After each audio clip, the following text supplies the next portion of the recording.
مشاهدينا الكرام، سلام الله عليكم ورحمته وبركاته.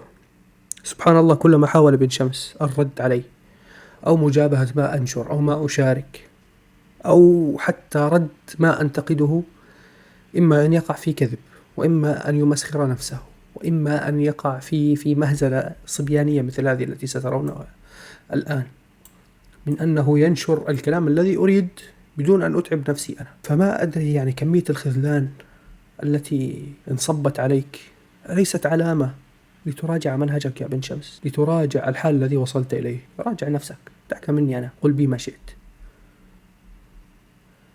ولكن راجع نفسك. انظر لماذا يخذلك الله عز وجل ويظهر هذه الشنائع.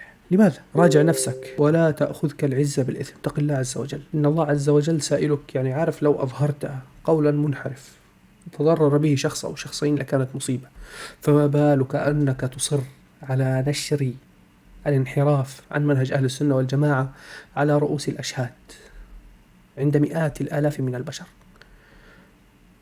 ألا تظن أن الله سيسألك على هذا؟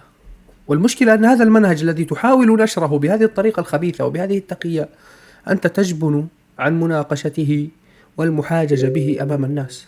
فلماذا؟ لماذا لا تراجع نفسك؟ لماذا لا تتجرد للحق وتتجرد لله؟ الخليفي سيضيعك ثم لن ينظر إليك.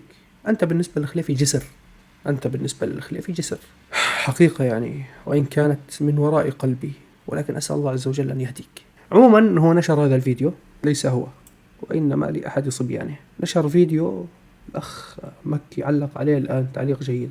أنا سأعرض عليكم تعليق الأخ، لكن أعرض عليكم الفيديو في البداية لتفهموا. طبعا الفيديو أنا شاركته فقط، يعني هذا الفيديو اللي بيتكلم عنه أنا شاركته، بس الذي نشره الأخ عمر علاء الدين ولست أنا.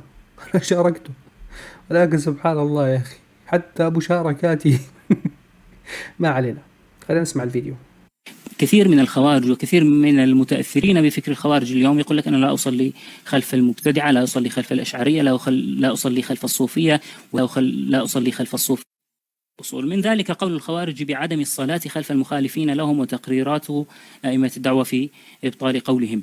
كثير من الخوارج وكثير من المتأثرين بفكر الخوارج اليوم يقول لك أنا لا أصلي خلف المبتدعة، لا أصلي خلف الأشعرية، لا أصلي خلف الصوفية. وتأتيني أسئلة كثيرة في هذا الصدد. يقول الإمام حالق للحيته أو ما شابه ذلك من كلام، يريدون أن لا يصلوا خلف الإمام المبتدع أو الإمام الفاجر. فهذا يعني موضوع اشتهر في زماننا للأسف. طيب، قبل أن تنتقل لهذا، يعني معلش، ما الذي اختلف؟ يعني البتر يكون اجتزاء لكلام من سياقه وإيهام بشيء غير ما أريد به. فما المعنى الذي اختلف حتى يكتب بتر؟ تضحكون الناس عليكم بهذه الطريقة، ولا أنتم تستخدموا مصطلحات ما تفهموها، ما تعرفوا معناها؟ أنتم الآن لما جبتوا هذا الكلام أثبتوا ما قلت أنا في المنشور حرفيا، يعني في مشاركتي للمنشور، أنه بحسب كلامه هو الآن خارجي. هذا الكلام الذي قاله بعد ذلك الآن المنهج الجديد أصبح به هو خارجي بناء على كلامه القديم. فأنتم خدمتوني بهذا الفيديو. لهذا أقول لك أسأل الله أن يهديك يا بن شمس. يعني هذا لا أرى إلا خذلان ترى من الله عز وجل لك، إنك تصل إلى هذه المرحلة. وأنا عارف إنه هذا شغلك، يعني وإن كان نشره فلان عنك مش غشيم عن شغلك أو فكرتك أو إيعازك، يعني أنت عارف دافنينه سوا. فالله المستعان، خلينا نكمل الفيديو. عموما الأخ مكي علق سبحان الله، شفالي غليلي والله بهذه الرسائل. تلتزم بالعبارات الواردة. هل تجوز الصلاة خلف الصوفي؟ الصلاة خلف أهل البدع مكروهة عند جمهور السلف. أنا في دمشق والمساجد الصوفية هل يجوز أن أصلي خلفهم صلاة الجمعة؟ الصلاة خلف أهل، طبعا الصوفية منهم أهل البدع ومنهم كفار، فأهل البدع الصلاة خلفهم تجوز في الجمعة والعيدين وتكره في غيرها من الصلوات. أما إن كانوا كفار فعند ذلك لا يصلى خلفهم. والله هذا الشخص صاحب هذا المقطع هو غير متأهل ليفهم كلام صغار طلبة العلم، يفهم كلام السلف بنفسه. يقول في عنوان المقطع: مدجن يبتر كلام الشيخ محمد بن شمس الدين.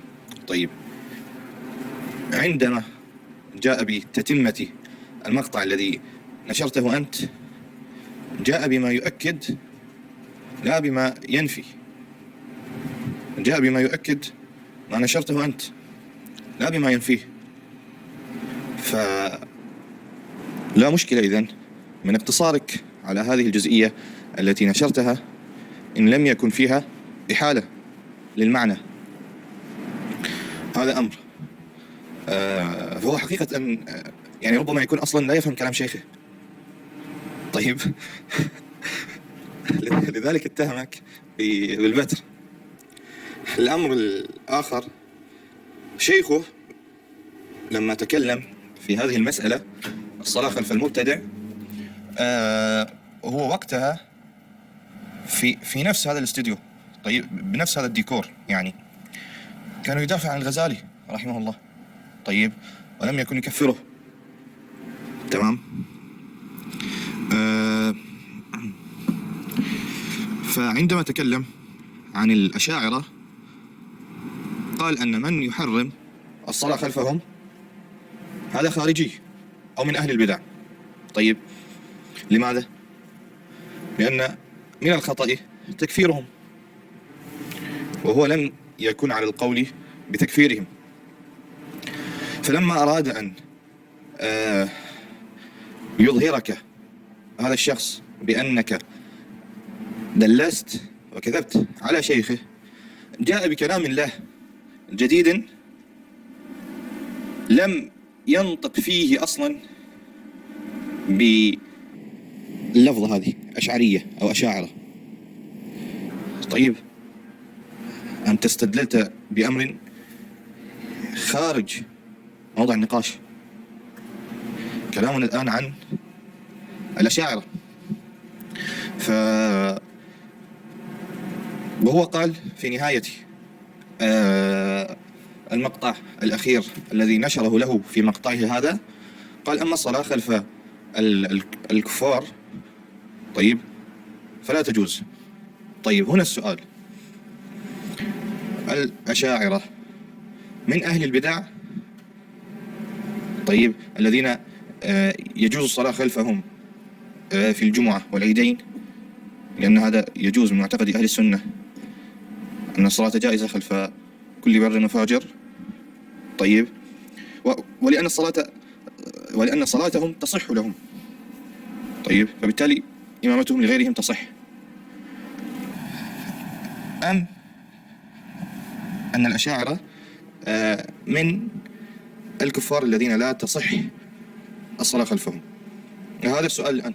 هو ماذا يرى الآن؟ إن قال أن الصلاة خلفهم لا تصح، خصوصا أنهم يرون أن الأشاعرة المتأخرين هم حالهم حال الجهمية المحضة.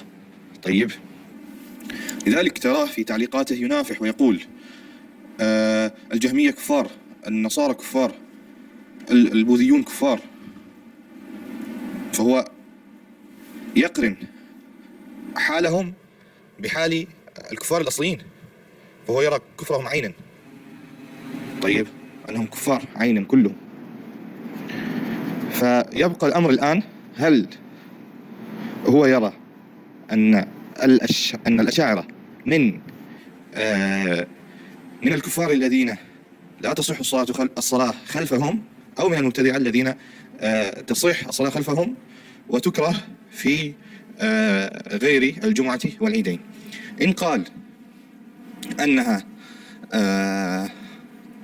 تصح الصلاة خلفهم، بالتالي لما يسمي من يدافع عن الأشاعرة طيب وعن تكفيرهم، لما يسميه مدجنا؟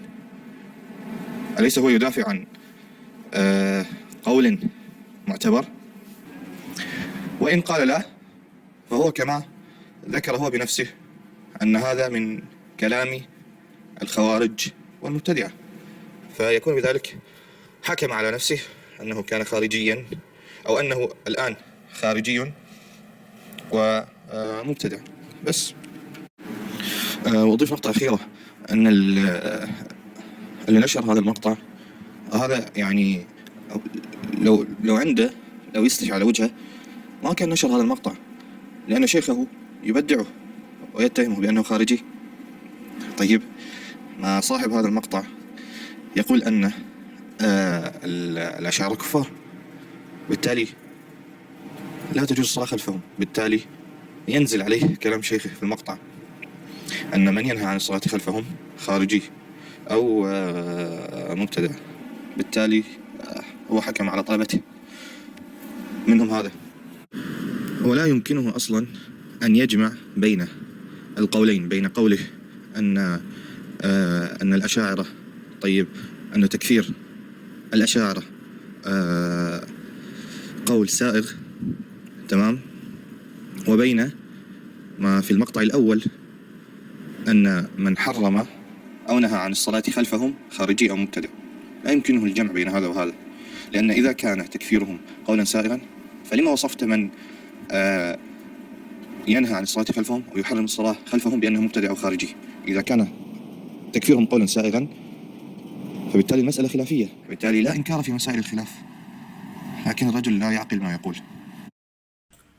وهذا ما يظهر والله أعلم، أن الرجل لا يعقل ما يقول، وأن الولد الذي يكفر الأشاعرة، وهو كتب تعليق أصلا، يعني واحد يسأله هل تجوز الصلاة؟ قال لا يجوز الصلاة خلف الكفار. فهذا الولد هو خارجي بمنهج شيخه في المقطع الأول. لماذا تعطون ما يدينكم بهذا الشكل؟ أبقوا على أنفسكم. نسأل الله أن يعينكم على عقولكم. السلام عليكم.